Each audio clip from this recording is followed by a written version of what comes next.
독립투쟁을 외친 사람이 있습니다. 누굴까요? 확인해 보시죠. 천권을 뺏긴 것이 아니라 나라를 빼앗겼습니다. 제2의 독립투쟁의 깃발을 듭시다. 부동실하는 석연치 않는 이유로 군대를 기피한 윤석열 대통령과 자신의 병역을 기피하고 아들들도 병역을 기피한 우리나라의 수많은 고관 대작들이 발끝도 못 따라갈 애국자 홍범도 장군과 그 가족입니다. 최근 윤석열 정권한테는 일사늑약 정우의 일진회와 모습이 다를 바 없습니다.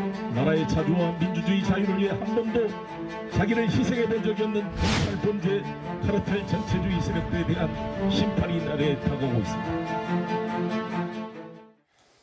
독립투쟁을 외친 인물은 송영길 전 더불어민주당 대표였습니다. 그러고 보니 지난 6월에도 송영길 전 대표는 윤봉길, 안중근 두 분의 이름을 거론한 바가 있었더군요. 그래서 준비했습니다. 이어서 들어보시죠. 아니 김건희 여사하고 윤석열 대통령 놀이하고 다니니까 즐겁습니까? 대한민국 우습게 보지 말기를 바라겠습니다. 수많은 윤봉길, 안중근 정말 이 피어린 민족 독립 투쟁의 역사가 우리 대한민국 건국의 정신으로 헌법 전문에 남아서 살아 움직이고 있다는 것을 다시 한번 강조하고 싶습니다.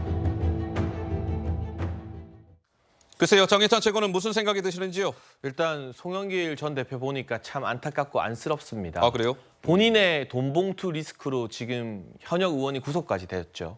이런 상황에서 자신이 받아야 할 수사 그리고 아마도 무거운 처벌이 뒤따를 재판을 정치적 탄압, 정치 핍박 프레임으로 바꾸기 위해서 정부와 대통령과 계속해서 무리해서 각을 세우는 모습이거든요. 예? 그런데 송 전 대표가 저렇게 무리수를 둬도 민주당 현역 정치인들은 또 웬만하면 선을 잘 긋는 것 같아요. 낄 때 안 낄 때 잘 구분 못하는 안민석 의원 얼굴은 보이는데 어허? 웬만큼 정무적 감각이 있는 분들은 송영길 전 대표에게 동조해주거나 관심을 보이지 않아요. 예. 지금 송영길 TV라는 유튜브도 제가 방금 검색해서 찾아보니까 구독자나 조회수가 참 얼마 안 되네요. 그래요? 네. 별 관심을 못 받는 거죠. 야당의 대표까지 했던 인물치고는. 그리고 중요한 것은 정치에서 메시지와 동시에 메신저입니다. 예. 좋은 말은 누구나 다 해요.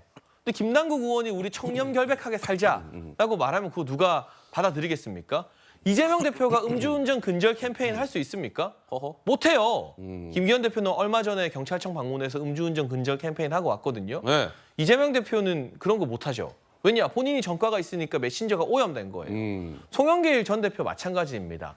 돈봉투라는 정당 민주주의를 파해한 희대의 사건의 몸통으로 지금 연루가 되어 있는 이 상황에서 네. 송영길 전 대표가 무슨 이야기를 한들 그게 순수한 의미의 정권 투쟁으로 보이지도 않고 예. 야당 지지자나 이 진보적인 성향을 가진 국민이 봤을 때도 송영길은 좀 빠져라.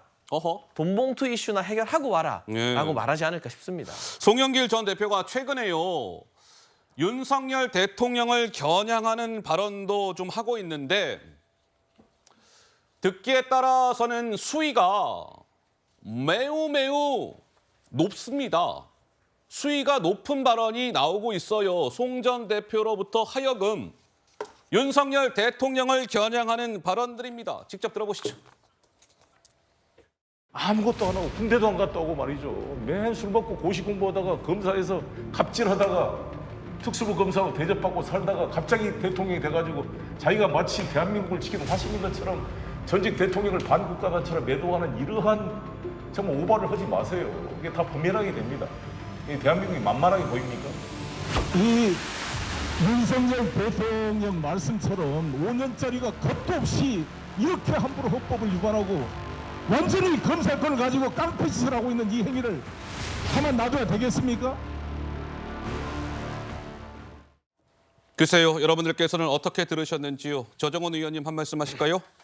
네, 민주당은 아직도 저는 뭐 송영길 전 대표 한 분의 얘기는 아니라고 생각해요. 민주당을 관통하고 있는 소위 586 운동권들의 정신, 아직도 86년도 반독재 투쟁에서 멈췄다고 생각해요. 예. 더 이상 같은 586 세대를 살았던, 하지만 시장으로 나와서 글로벌 경험을 한 이분들과도 괴리가 있는 저런 메시지들만 남았다고 생각합니다. 작년에 일본 여행을 간 우리 국민들의 숫자가 900만이었습니다. 그 900만이 올해는 6월 말에 깨졌습니다. 아, 예. 어쩌면 1,500만, 1,600만 올해 일본 방문을 할 수도 있습니다. 그럼 이 1,500만, 1,600만 우리 국민들이 다 친일파입니까? 어쩌려고 이렇게 일본과의 그 갈등을 계속 후벼 파서 이런 갈등의 정치, 옛날 하던 독립운동, 도대체 누구로부터 독립을 하겠다는 건지 메시지가 너무너무 구태스럽습니다. 예. 우리 정말 야당 필요합니다. 건전한 야당 필요하고요. 후쿠시마 오염수 방류 결코 즐거운 뉴스 아닙니다. 좀 그래 이런 것 좀 해야지 하는 그런 좀 박수 받을 만한 좀 똘똘한 계획을 좀 세워서 그 정부 여당을 좀 비판하시기 바랍니다. 아직까지 남아있는 그런 독립운동하는 정신, 우리 선배님들이 일본 무서워하는 것처럼 저도 우리 후배 세대들 더 이상 일본 무서워하지 않습니다. 그거 하나는 꼭 말씀드리고 싶습니다.